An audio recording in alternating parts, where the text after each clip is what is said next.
think we're ready to start up again. Would ask our panelists to prepare to start. I want to welcome everyone to the second part of our workshop today on defaults, debt restructuring in Latin America. Now as we zero in on debt issues and the issues that are facing Latin America. We're incredibly excited today for our panel to have with us Patricia Miranda from LatinDad, as well as Oscar Ugarteche from the Autonomous University of Mexico, and also a part of the Observatory Latin America Economic, OBELA. So we are really appreciative to be able to have two incredible experts for this conversation. We want to thank the groups that helped to fund this conversation today and this workshop from the European Union, Bread for All, Avena, and the Open Society Foundation. As we begin this conversation today with Patricia and with Oscar, we're looking at a crisis that has increased in light of the pandemic. Already prior to the pandemic, Latin America was already dealing with growing unsustainable debts, and many countries were facing debt distress or debt crisis. After the pandemic, it's become worse. The Inter-American Development Bank calls the emerging and growing debt crisis in Latin America the single greatest cause for concern in the region.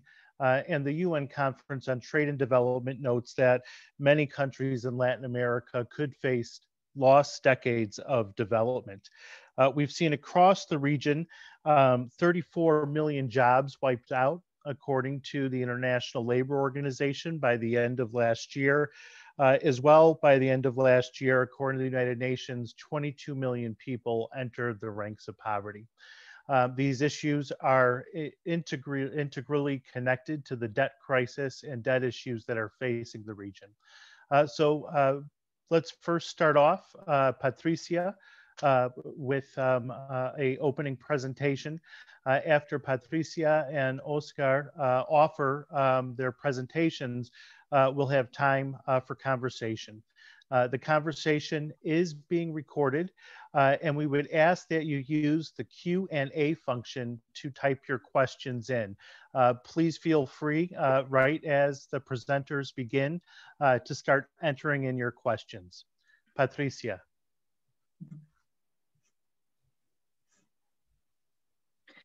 Muchas gracias, Eric. Un saludo a todos los participantes. Y voy a disminuir mi volumen porque estoy escuchando al traductor.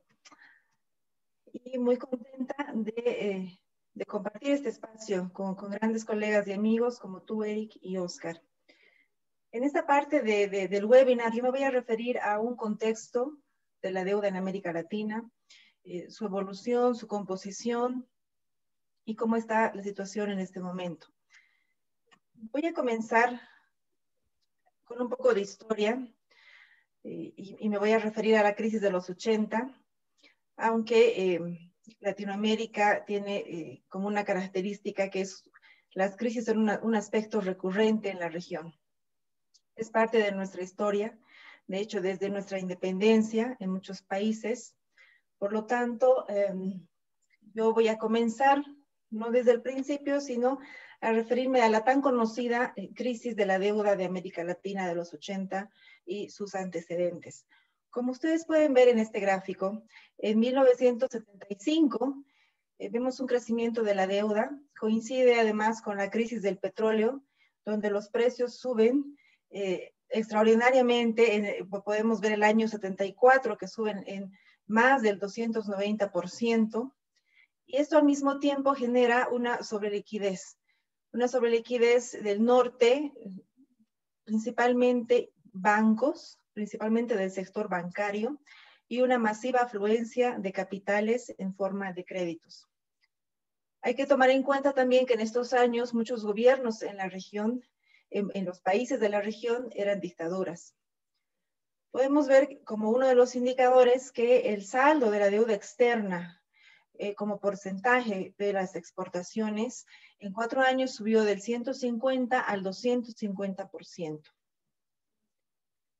Entre 1975 y 1982 vemos que los países habían multiplicado por 2 el ratio de deuda entre ingreso nacional. Y vamos viendo que se da una evolución de la deuda con un crecimiento nunca antes visto en la región.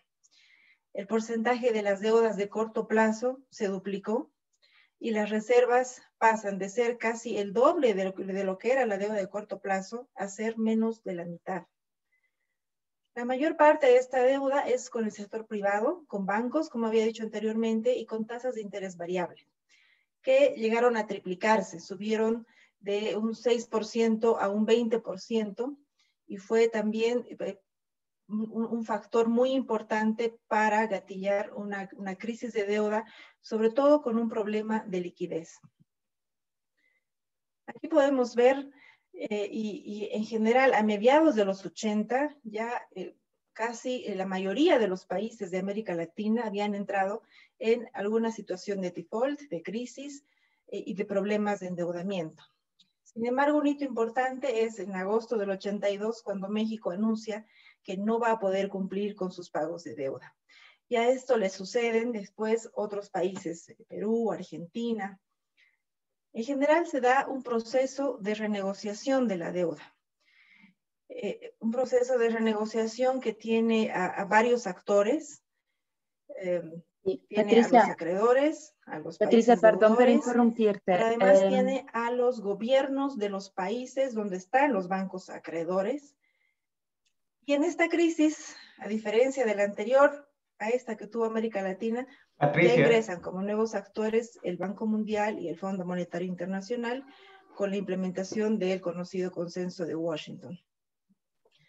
También a partir de este proceso y como parte de estas renegociaciones a través de diferentes planes, el Plan Brady, por ejemplo, también se comienza a dar un cambio y un acceso de nuestros países a mercados internacionales a través de bonos que comienzan a circular en los mercados internacionales.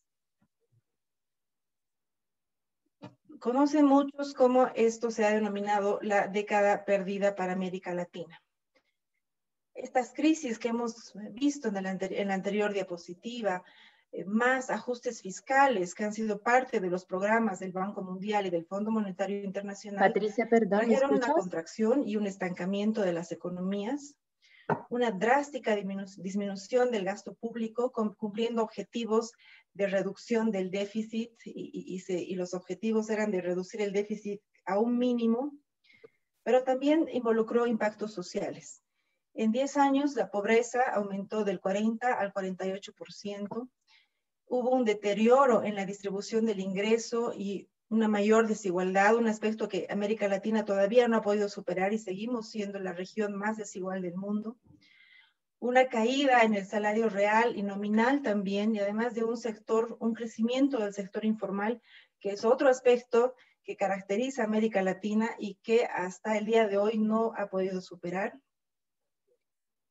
Se considera que se ha tenido más de una década de retroceso en términos de crecimiento. Se calcula que es una década y media. Sin embargo, no todos los países se recuperaron de la misma forma de aquella crisis. Hemos escuchado en las anteriores presentaciones los resultados de esas renegociaciones para Argentina. También para el caso de Ecuador, que los bonos renegociados se renegociaron después de una auditoría de deuda porque se había identificado entre muchos factores y entre muchos hallazgos el pago de intereses sobre intereses. Entre otros países que no recuperaron y que a estos países les tomó como 2 décadas su recuperación, están aquellos que tenían altos niveles de endeudamiento, pero además altos niveles de pobreza, y fueron denominados países pobres altamente endeudados. La iniciativa HIPIC, que es muy conocida. Esta iniciativa generó la condonación de la deuda de distintos acreedores, principalmente en un inicio bilaterales, pero también multilaterales, en todo un proceso que comienza a finales de los 90 y concluye su implementación alrededor del 2005-2006 para 4 países en la región: Bolivia, Honduras, Nicaragua y Guyana. Y el cambio y el aporte de este proceso fue que estos países retornaron a senderos de deuda más sostenibles, pero también con la implementación de una serie de medidas y objetivos muy específicos de ajuste fiscal y de consolidación fiscal. A partir de esta crisis de los 80, cómo ha ido cambiando la situación para América Latina. Y podemos ver que las reservas internacionales que han estado ligadas a las deudas de corto plazo, podemos ver que se fortalecen. Y podemos ver en este gráfico, en la línea negra, cómo van creciendo las reservas internacionales. Durante la crisis del 2008 se mantienen y después vuelven a caer. Al mismo tiempo, están relacionadas con el comportamiento de los precios de los commodities. Es decir, el año 2004 comienzan a subir precios de los commodities y eso también tiene un efecto en las reservas. Por lo tanto, también hay un factor adicional externo que es el precio de las materias primas, el precio internacional de las materias primas, que ha contribuido a una recuperación de la economía de varios países en América Latina, al mismo tiempo de todas las medidas que se habían tomado en relación a la deuda. ¿Cómo ha cambiado además esta situación de la deuda para América Latina? Ha cambiado en términos de composición. Después de estas renegociaciones, después de las condonaciones, la deuda de América Latina ya no es la misma. Hay acreedores multilaterales que han ido ganando espacio y en la región tenemos acreedores como bancos regionales, como ser el Banco Interamericano de Desarrollo o la Corporación Andina de Fomento. También hay nuevos acreedores privados, porque los países, sobre todo en la última década, han comenzado a emitir todavía más bonos soberanos en mercados internacionales, inclusive aquellos países que habían recibido condonaciones de deuda. Y por otro lado, hay nuevos acreedores bilaterales no tradicionales. Adicionalmente a este nuevo panorama en la deuda externa, hay nuevos factores que es importante incorporarlos en el análisis de la región. Está el endeudamiento interno como una fuente muy importante para muchos países, normalmente en términos más caros, con condiciones financieras más caras en comparación a la deuda externa, pero emitidos en moneda nacional. Bueno, es toda una variedad en este tipo de deuda según el país que analicemos. Y podemos ver en este gráfico, pueden ver las líneas rojas en color rojo, que muestran el comportamiento de la deuda interna hasta hace 2 años. Y vemos un crecimiento. Estas líneas rojas respecto a los demás colores nos muestran el crecimiento de la deuda interna respecto a la deuda total. Y los países que tienen una mayor deuda interna en este momento son Brasil, Argentina, Costa Rica, Colombia, por mencionar a los más importantes. Otro factor que es importante mirar ahora respecto a lo que fue la anterior crisis es la deuda externa del sector privado, sobre todo del sector financiero en la región, es decir, la deuda que tiene este sector con el exterior. Y podemos ver que está en la línea azul, que en el año 2011 había subido tanto que prácticamente estaba alcanzando el mismo nivel que la deuda pública. Posteriormente se ha mantenido y es solamente la deuda pública la que se ha incrementado, pero de todas maneras consideramos que es importante tener un seguimiento a estos datos que no son tan públicos o no son tan fáciles de acceder, pero que son importantes porque en algún momento pueden ser un factor de riesgo. Adicionalmente, hay otros riesgos en torno a la deuda en América Latina. Se encuentran las asociaciones público-privadas que pueden generar pasivos contingentes, se pueden generar un peso fiscal en el servicio de la deuda en los presupuestos sin tenerlos anticipadamente planificados como tales. También está el endeudamiento de las empresas públicas, que en muchos países últimamente han estado emitiendo títulos valor Pero en el momento en que estas empresas no tengan la capacidad de repagar esa deuda, el garante final es el gobierno central y eso también es un nuevo peso que se añadiría a la deuda y al pago de esa deuda en términos fiscales al gobierno central. También está la deuda de gobiernos subnacionales, gobiernos locales, que bajo el mismo sentido podrían en algún momento afectar las finanzas y la fiscalidad del gobierno central. Podemos ver también cuál es el comportamiento de la deuda en tiempos COVID. En este gráfico vemos que en general la tendencia de la deuda en América Latina después de aquellos procesos de renegociación y condonación, hubo una tendencia al incremento de esta deuda. Esto nos está mostrando la deuda bruta del gobierno general que incorpora la deuda externa y la deuda interna. Podemos ver que en el caso de Chile, Paraguay y Perú se van acercando a un 40% el año 2020. Entonces podemos ver que el último año hay un incremento mayor de la deuda en todos los casos y esto es principalmente por la crisis y por la pandemia. Podemos ver que Honduras, Nicaragua y Haití también van subiendo y se van acercando a un 50 y 60% de la deuda respecto al PIB. Y aquí vemos países con un mayor nivel de endeudamiento en la región. Podemos ver a México, Colombia, Ecuador, Bolivia y Costa Rica que están llegando a un 70% de la deuda respecto al PIB. Y finalmente, quienes tienen un mayor peso de la deuda en términos del PIB, que son El Salvador, Argentina y Brasil, lo que nos deja ver también que en esta ocasión estamos hablando de un problema de solvencia. Adicionalmente al comportamiento de la deuda, sabemos que tiene impactos en otros factores, impactos económicos y sociales. Y es importante ver cuál es el comportamiento en este caso del PIB y de la pobreza. Pueden ver ustedes en la línea azul en este gráfico que el PIB per cápita se va reduciendo en 2020 y por otro lado la pobreza, que como ustedes saben, Latinoamérica había reducido la pobreza, muchos países de América Latina habían sido los primeros en cumplir los objetivos de desarrollo del milenio en cuanto a la reducción de la pobreza. Bueno, podemos ver que sobre todo y en especial el último año, las proyecciones muestran que ha habido un incremento de la pobreza. Según la CEPAL, esta es la peor crisis de la que se tenga constancia. Varios organismos internacionales hablan de que América Latina ya está en una década perdida nuevamente.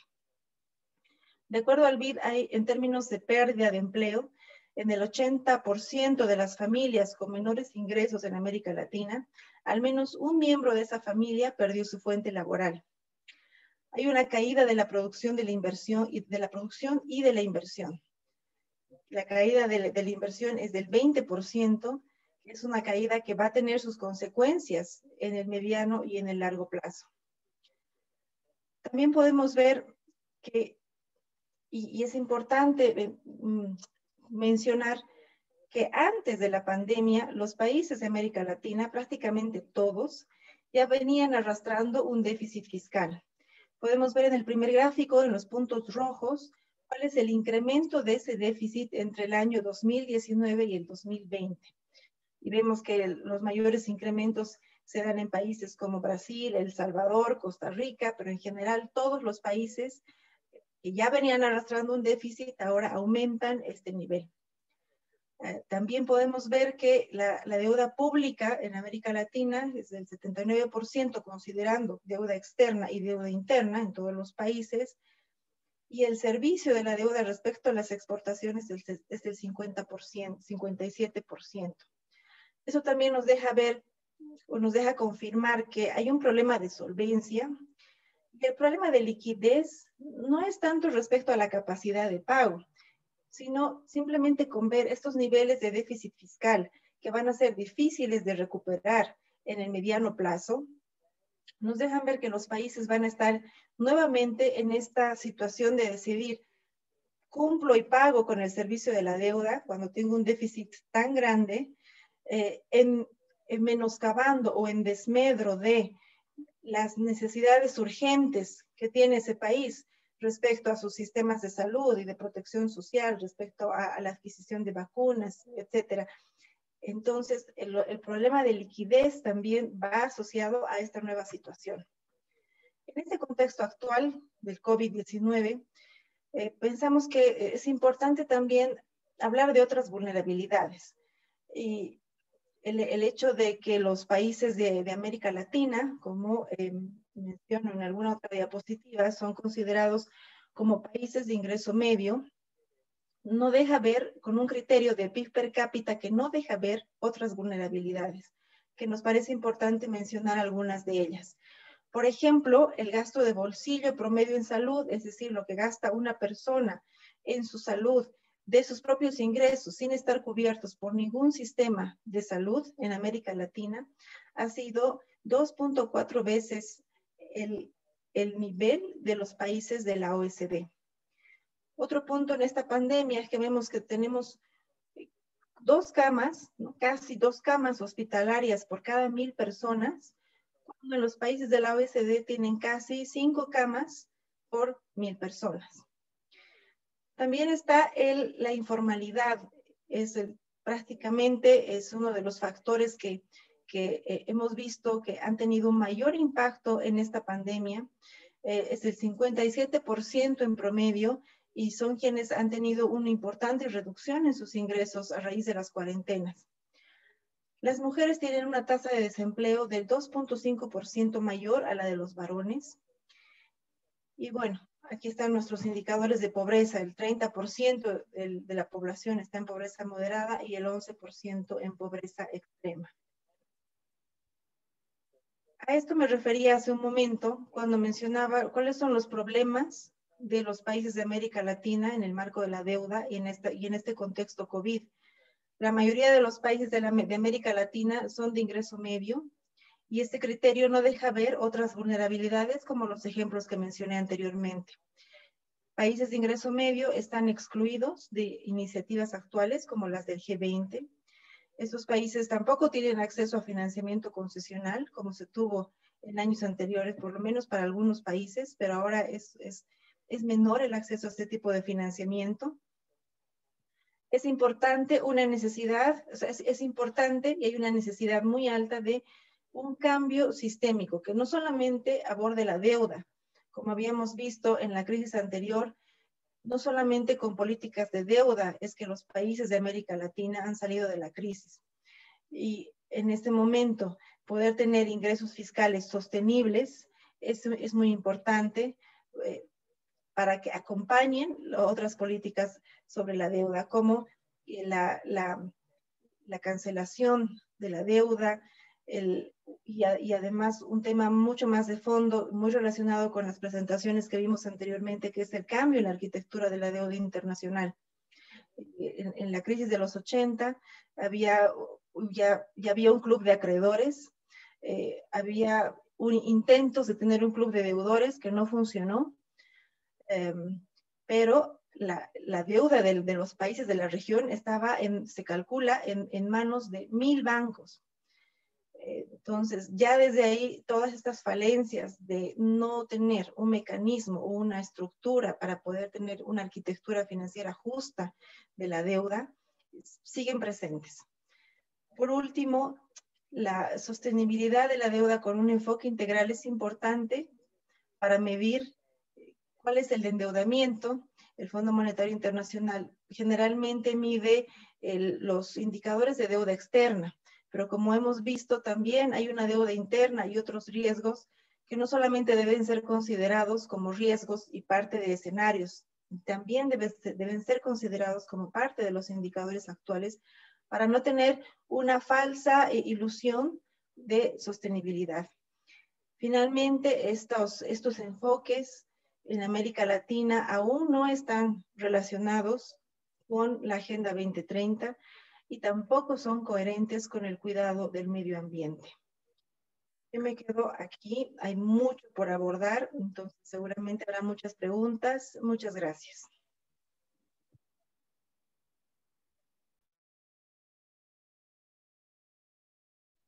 Patricia, thank you so much for that incredible presentation.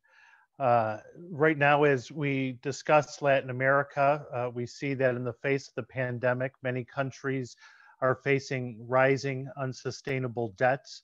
Latin America faces a lost decade of development in many countries. And unfortunately, we're seeing significant contractions in GDP as poverty continues to rise.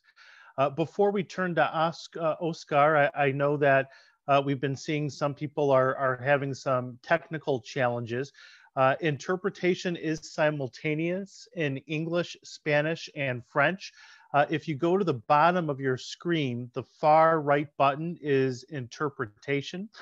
If you click on that interpretation button, you can choose the language that you would like the speaker to have their language interpreted into the language you would like to hear, into your language. You can also mute as well if the presenters have their translation model off. It's possible for everyone that's observing for their translation to mute the speaker and just hear the translator. Finally, if we can ask that the interpreters might be able to speak a little bit louder, that might also help with some of the challenges that people are having. I would remind people to start to type your questions in the Q&A function. In just about 15 minutes, we'll take your questions with Patricia and Oscar. It's now my pleasure to turn the conversation and presentation over to Oscar. Thank you for being with us today.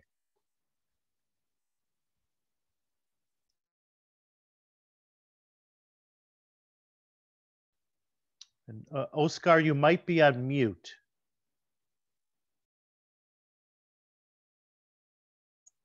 Okay, are we now right? We hear you loud and clear. Good. So very good morning. This is my earliest conference ever. As you probably know, or maybe not, I have been working on this subject since 1976. I went through all of the crises of the 80s, and I have a major book on the history of the financial architecture, and I have studied all of the major debt crises since the 1850s. And on the whole, the shape of a debt crisis looks like this. There is a rise in interest rates. This comes together with a drop in export prices. There's something called the portfolio effect.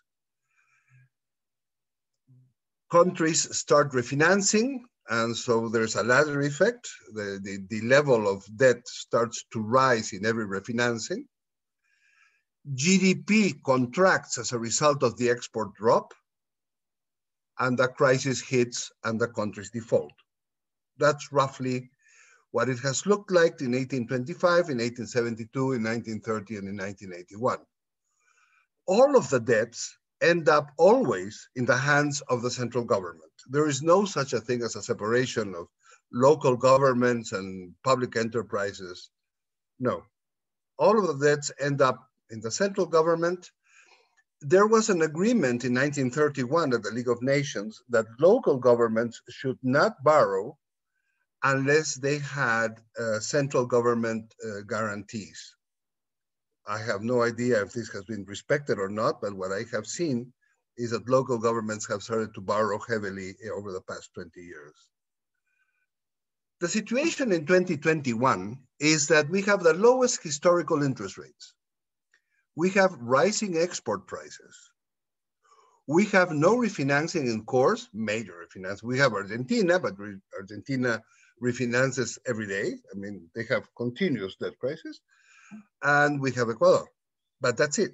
We don't have major, a great number of countries refinancing.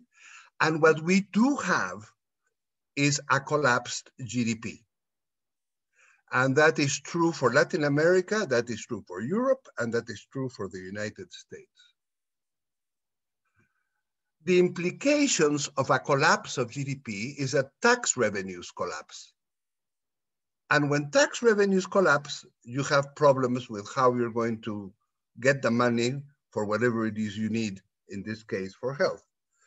At the same time, when the GDP collapses, the debt ratio jumps because the denominator shrinks, and it has shrunk substantially.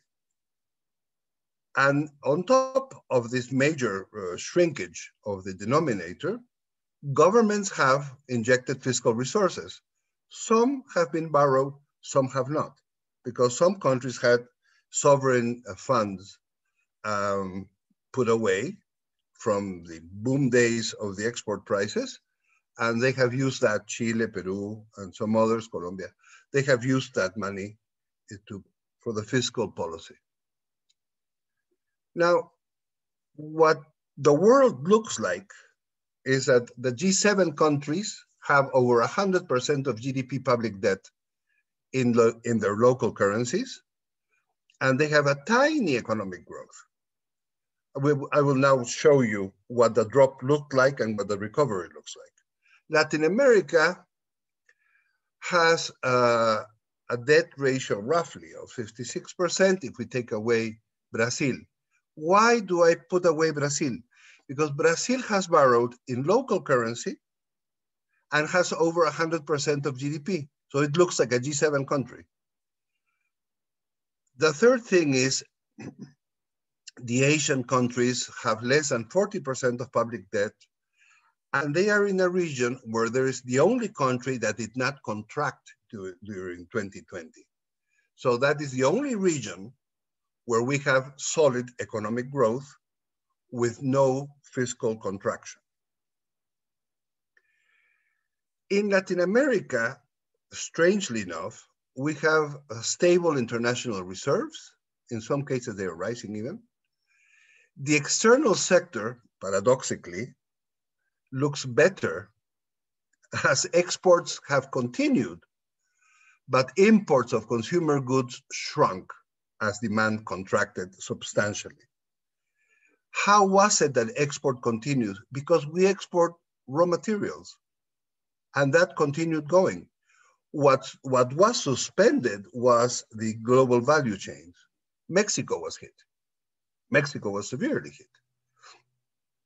South America was not hit as much at all. And the export sector in South America looks fine. And even Mexico doesn't have a bad external sector. The way countries faced the problem was with expansionary monetary policies and some expansionary fiscal policy. The major exception is Peru with a large loan in dollars, $4.5 billion on 100-year bonds, but the starting debt ratio was 27% of GDP. So if you put that on top of the other and you shrink the GDP, then it jumps over to 40, but it's not really that much. This is, if we look at the top of the table,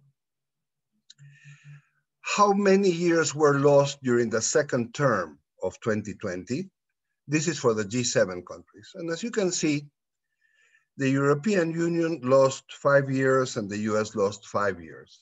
Well, it's a good, solid drop. It recovered in the third term, we will see that. In Asia, we have only Japan dropping by large numbers, nine years. All the rest are in the 2 to 3 year range. Thailand falling a bit more, 5. And Latin America has an average of 10 years lost, but that's including countries like Brazil that lost 12 years, Mexico lost 10 years, Argentina lost 11 years, Belize 15 years. If you take this average, it's 10 years. If you take away the upper numbers, then it doesn't look as bad as that. It's 7 years, a 7-year loss. That was recovered. And here we have the recoveries. Italy recovered from its drop in the third term. France recovered partially, 80%, very partial. 64% the United Kingdom, Canada 60%, Germany 57%, Japan 49%, the US 1/3. Now, How did it recover? With fiscal policy, which is the blue part of the graph, and with expansionary monetary policies. That's true for Italy, for France, for the United Kingdom. Less so for the US, that has opted more for direct fiscal stimulus than monetary stimulus. And the monetary stimulus is not really recorded here. We don't have the 15% of GDP injection by the Fed in March of last year. And Japan has a very expansionary monetary policy. And this is Asia. There was some money injected, but as the economies did not fall that much, the money injected was not that much, and the recoveries have been rather substantial, except from Japan onwards to Brunei, Indonesia, and the Philippines that did not recover. And in Latin America, we have this odd situation where countries have put money for the recovery. And here you have the monetary policy in the gold and the fiscal policy in the blue. Chile injected a total of over 20% of GDP between fiscal and monetary policy and has not recovered the loss of the second term. You have a similar situation in Argentina. And in other countries, the injection recovered what was lost. But in other countries, and Brazil is an example, you recover the loss, but the dynamics of the economy was shortening. It was a contracting economy. So the year end had a very substantial negative number, 4.9% contraction.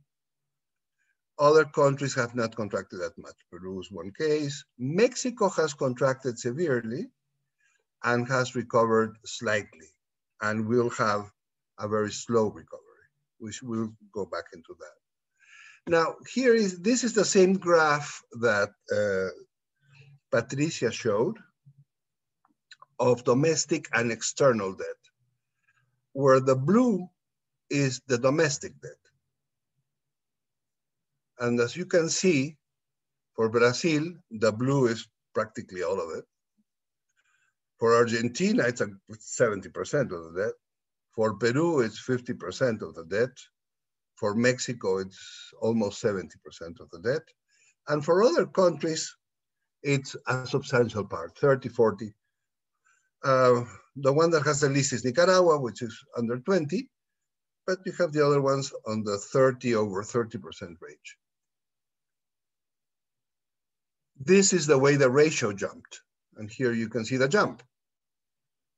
In Argentina, it doesn't jump that much. Bolivia, it doesn't jump. No, sorry. I'm looking 19 to 20. In Bolivia, it jumped from 59% to 69%. But that's, of course, it's a shrinkage of the GDP plus a little fiscal policy. Brazil, it's a shrinkage of the GDP plus the fiscal policy. Chile is basically the shrinkage of the GDP because the fiscal policy was financed with the sovereign fund they have. So they did not borrow for this. Colombia jumped 16%. It's a major jump. And they borrowed some, and the shrinkage is most of it, and so on and so forth. What I'm trying to get at, and this is what the recovery looks like. The recovery of the US looks like an inverted square root where this side is higher, it drops, it recovers, and the speed of the recovery, this is speed. The speed of the recovery is slower than the speed at which it was growing before it collapsed. And this is, unfortunately, what the world economic recovery is going to look like. It's going to have a very slow recovery. Here you have Germany that looks just like the US. Now, where does this lead us? First of all, it leads us to the sharp drop in tax revenues. When I looked at the numbers to see what they looked like in Latin America, it's a 30% drop in tax revenues during the second quarter. And the recovery of the third quarter does not bring the tax revenues back up 30%. So you have a fiscal problem that is growing because of the slow recovery rate. So we have lost tax revenues and we cannot recover the tax revenue. And that, when you have a large amount of domestic debt, it's a substantial problem. In terms of the external debt, we have all of the reserves. So the reserves, dollars, is not the issue. That was the issue in 1981, in 1930, in 1872, in 1825. Today, dollars is not the issue. Maybe it's the issue for Argentina, but it's not the issue. The issue today is the tax revenues and how we can restructure or finance the existing domestic debt and how we can, on top of it, finance the recovery. Because what is most important now is that we have the economies recover and the trajectories are very slow, very slow. One of the bad news is that from a model we did here, what we see is that a country that did not have a major debt problem, I consider a major debt problem in the over 60% of GDP, Bolivia. Bolivia has risen, and our projection is that it might, if it does not do something to strengthen its exports, it might enter a debt crisis somewhere between year 23 and 24 here, once it reaches the 80% range. But that will, of course, depend on whether it can export more oil and to Argentina and Bolivia, gas, sorry, to Argentina and Brazil, and what happens with the lithium mines with the new government. Other governments that have problems are Costa Rica. It also looks very bad. Ecuador looks very bad. El Salvador looks very bad. Brazil with its domestic problem. Argentina with its well-known problem.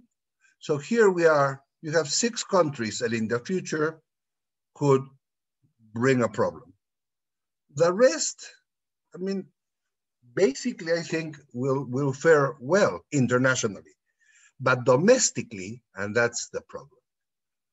Domestically, we have, I think, to solve the tax revenues and the domestic debt and how we're going to solve that equation. Thank you very much.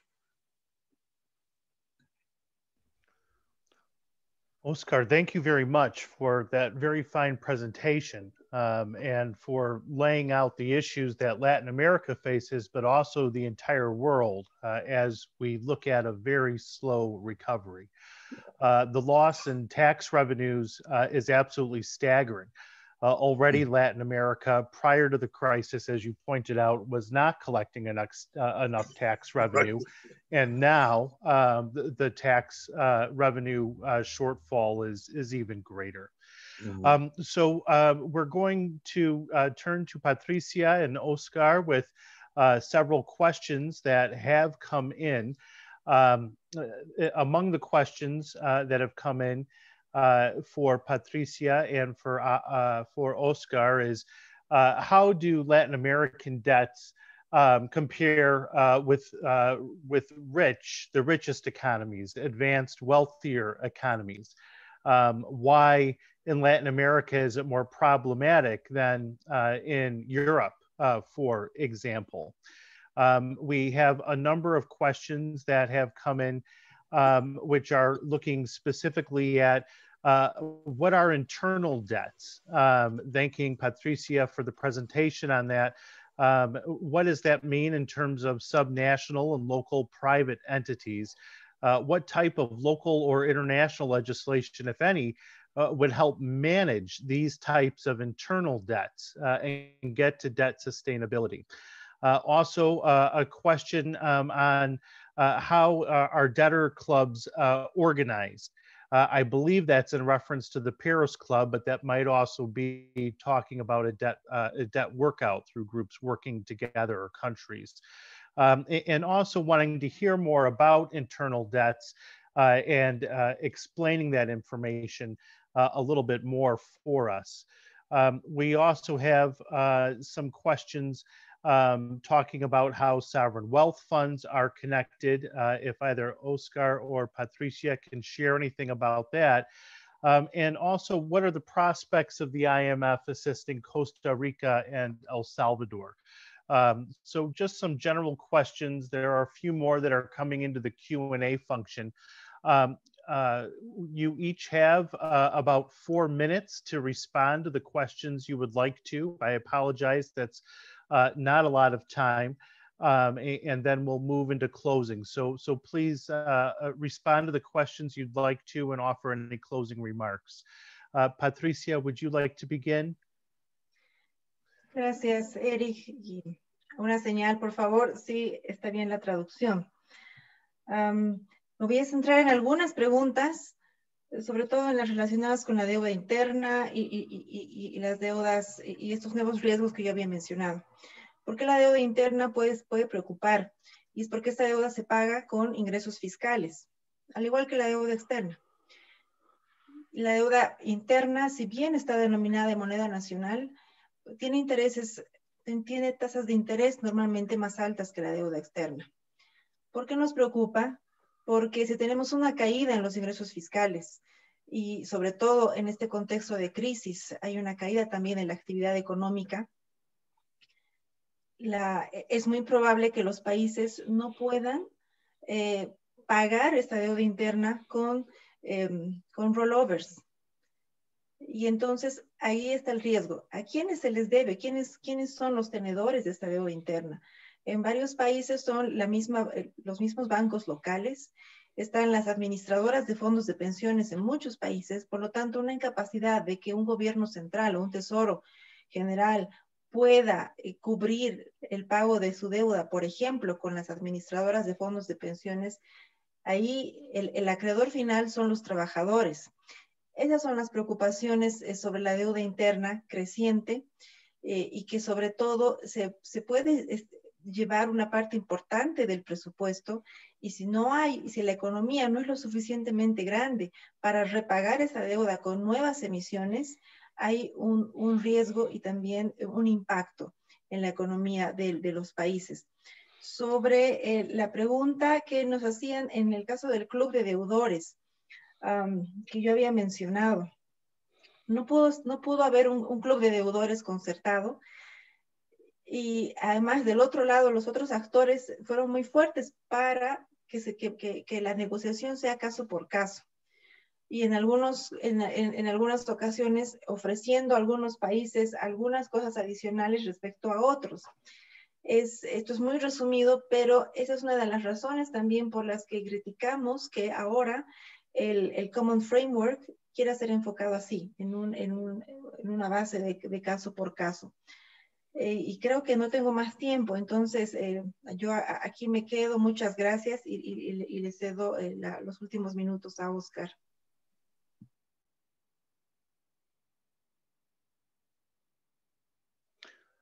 Oscar, you're on mute. Okay, thank you. We have an interconnection problem. So if I freeze, there's some whatever. Why is it so difficult for the Latin American countries vis-a-vis the G7 countries with the domestic debt? Because the relationship between the Treasury and the central bank is different. In the US and in Europe and in Japan, the central bank can have an expansionary monetary policy almost limitless. It can expand whatever it wants. And internationally, those currencies will be accepted. So it is not considered to be inflationary. There's a fallacy, but that doesn't matter. On the other hand, you can have a very large fiscal deficit. And since it gets financed with domestic bonds and the interest rates are set by the central bank at 0, then it doesn't cost anything. For us, we have an agreement with the IMF where the central bank cannot finance the treasury. And that's signed in the contract. So right now, and that's one of the problems with the SDRs, you're going to inject SDRs and countries with a fiscal problem cannot use them. They have no way of pulling them. And the IMF would have to backtrack on all its thinking, and I think it would be very good for the IMF to backtrack on that. Backtrack and say, yes, it is necessary for the central bank to finance the central government, as it does in Japan, the US, and Europe. But that's one major difference. The other difference, of course, is that our currencies are not accepted internationally. No. Brazil, Argentina, and the Mercosur, they use their own currencies for their region. But the rest of us, we hold dollars. So it is a problem. There's an exchange rate problem. That was one issue. There was a question on what's a sovereign wealth fund. Sovereign wealth funds are built on trade surpluses. The largest one is the Norwegian one, which has it has the largest world sovereign fund, wealth fund. Chile, Peru, oil exporting countries, Chile, Peru because of copper, oil exporting countries because of oil, and so on, put money away for a rainy day. And then it poured. So when it poured, they opened up the box and put the money in, and they didn't have to borrow. And that's why the levels of borrowing of some of the Latin American countries is small, but the number jumped. And this is where I think there's a misread. It jumps because the GDP has shrunk very much, as I have shown you, very much. And when you shrink the GDP, the index jumps. Now, some countries on top of that have borrowed abroad. And so that makes it worse. And the last one is on Puerto Rico. I fear Puerto Rico looks a little like Latin America. Puerto Rico is a major problem. Puerto Rico, I don't understand the status of Puerto Rico because it borrows as if it were a state of the United States. But when push comes to shove, then it's not a state of the United States. And the central government cannot pour money into the state.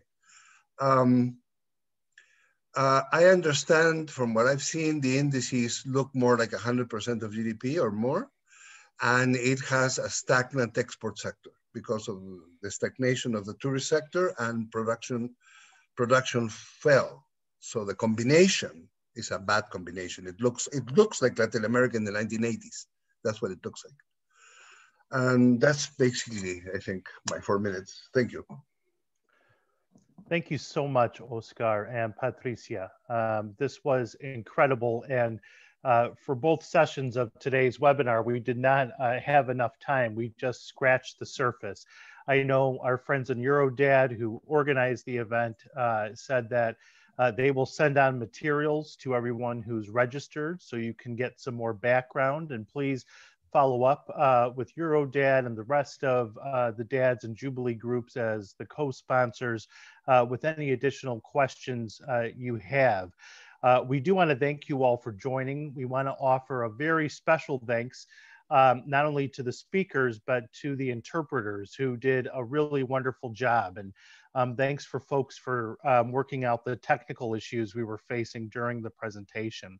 We want to remind people of the next webinar that's coming up, which will be April 21st. You could see it on your screen. Debt Relief in the Paris Club, a historical perspective and overview of debt in Africa. Thanks to Eurodad, to Latin Dad, to APMDD, Jubilee USA and Latin Dad for co-sponsoring today's event. And we look forward to seeing you on April 21st at the next Debt Wednesday. Take care, everyone, and see you in a few weeks.